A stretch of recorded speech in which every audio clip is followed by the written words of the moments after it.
the reports over 70s could face a ban on nighttime driving and only be allowed to travel 30 miles from home.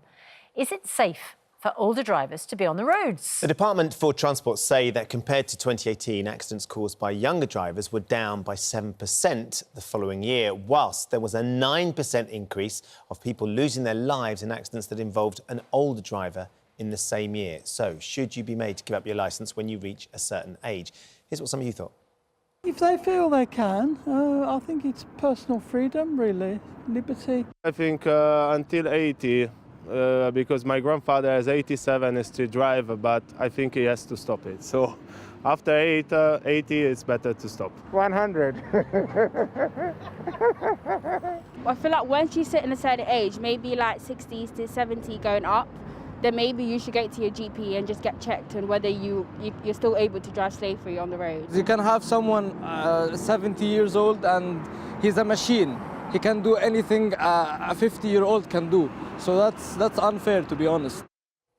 Well, we're joined now by Johnny Ball, who says he's appalled by the prejudice older drivers face, and Dr. Miriam Stoppard, who was concerned she had her licence renewed without her fitness to drive being checked. Let's start with you, if we may, Johnny. Good to see you this morning. Thank you for coming in. First of all, could I be a little bit rude, Johnny, and ask how old you are? I'm 82 going on 83. But still very young at heart, as we know, Johnny. What do you make of this? Like Miriam, only I think I'm a year old. I'm not sure. One of the other. Well, so what do you make of the idea that, you know, you're way over 70, that actually there could be restrictions placed on when and where you drive, the distance you drive from home and what time of night you're allowed to drive up till?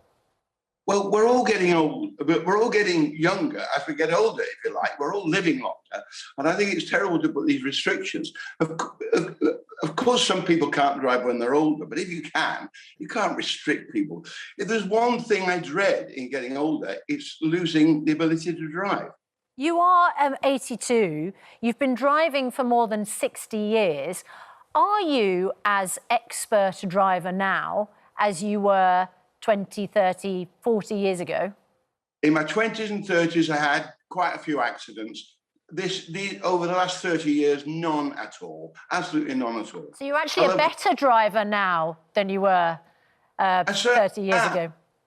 I certainly am. And when my roadshow starts up again, which is very soon, I'll be doing 100 miles, a 2-hour show, and then 100 miles back. And I love it. I'll absolutely love doing it. Johnny, that's a hugely important thing for you. How do your family and your kids feel about the fact that you're going to be working really hard on your own show, but then you're going to be driving such a long way as well? Because I know if my parents, and they're a little bit younger than you, but not a great deal younger than you, if they were driving that far after a full day's work, and we know how intense it is when you're doing a roadshow and you're presenting to all those people, I would be concerned that they would be tired and that's a long way to drive. I'm never tired when I drive. I really am not. And I keep my blood sugar up, and that's the main thing to do. And I just love driving. It's lovely. And the adrenaline is still flowing when I've done a show. And I feel absolutely fine. I'm not scared of driving at night, which some older people are, because they're scared of the brightness of the lights, you know. But there's a system for that I can recommend to everybody. If you're driving when bright lights are coming towards you, concentrate on the left-hand side of your car against the side of the road, whether it's the pavement or a curb or a hedge or whatever. Concentrate there and don't look at the lights, and soon they'll be passed. And it's safe driving. So, Dr. Miriam Stoppard, with the same sort of apology that Ben gave to Johnny, we do have to sort of establish your age for the purposes of this discussion. Well, I'm 84 in a month, and a few weeks ago, I had my driving license renewed, and when it came through, I thought to myself, what is the DVLA doing? They're issuing me with a new driving license, and they don't know whether I'm fit to drive, whether I'm a danger to myself or to others on the road. And frankly, I've thought that for the last 3 times that I've had my driving license renewed. Johnny, I'm in total admiration of Johnny. He's wonderful. And I would like to think that all drivers of his age are the same as he is, but I don't think they are. Well, do you think, you say that you're amazed that the DVLA has renewed your driving licence, which I think they have to do every 3 years after you turn 70. But it is up to you to inform them if you think that you have anything that would impair your ability to drive. Do you think you're a safe driver still? I think I'm a moderately good driver, but I don't think I'm perfect. And I think I would be vulnerable to having accidents. The thing is that when we get over 70, everything slows down. Our judgment, our reflexes, our alertness is all much slower than it used to be.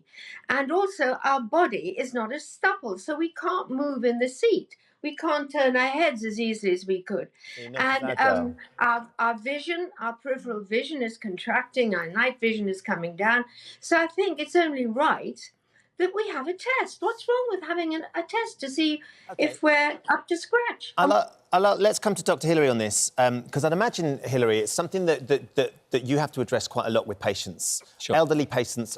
As we hear from Johnny particularly, his car is his independence, it's his life. He loves driving. He really, really enjoys it. Feels perfectly capable. But there will be some patients that I'm sure you have had that you can see aren't as equipped as Johnny is to be able to cope in those sort of circumstances. That's right. And as we've just heard, it's up to the patient to inform DVLC if anything has changed in their medical history. Most do, many don't. And that means that they could be at risk to other people, so their eyesight could be not as good as it should be and needs to be. There might be other issues, diabetes. People should certainly inform DVLC if they've become diabetic, if they're on medication of any kind, if they've had seizures. DVLA, sorry, if they've had seizures, dizziness, this kind of thing. I think in terms of age alone, that's not the factor. It's whether you've got the ability to drive safely. And if you look at the deaths on the road, as far as I understand it, most deaths are caused by drivers under the age of 20. They're more likely to speed. They're more likely to be under the influence of alcohol. They're more likely to lose control of the car because they haven't got the experience of somebody who's been driving for many, many years. As we heard for Johnny, he hasn't had any accidents in the last 30 years, had plenty when he was young. And that's really experience is really important. But I do believe people should be tested on a regular basis. It's not sufficient to rely on goodwill to say, no, I'm fine to drive when they're actually not. Dr. Miriam Stoppard, do you put restrictions on yourself? One of the things that sparked this debate was this suggestion that pensioners over 70 in poor health could be banned from driving unless they agree to fit a tracking device to their car that restricts them to driving during the daylight and within 30 miles of their homes. I wonder whether those are self-imposed restrictions for some drivers. Well, I think that personally, in order to keep driving, I would do almost anything that the DVLA wanted me to do. So if they said you've got to have periodic tests, which I believe we should have, or if they said you're confined to within a 30-mile radius of your home, I would do it. And I don't see any reason why one would not. One would also hope that there are more drivers like Johnny, but I fear that there are not.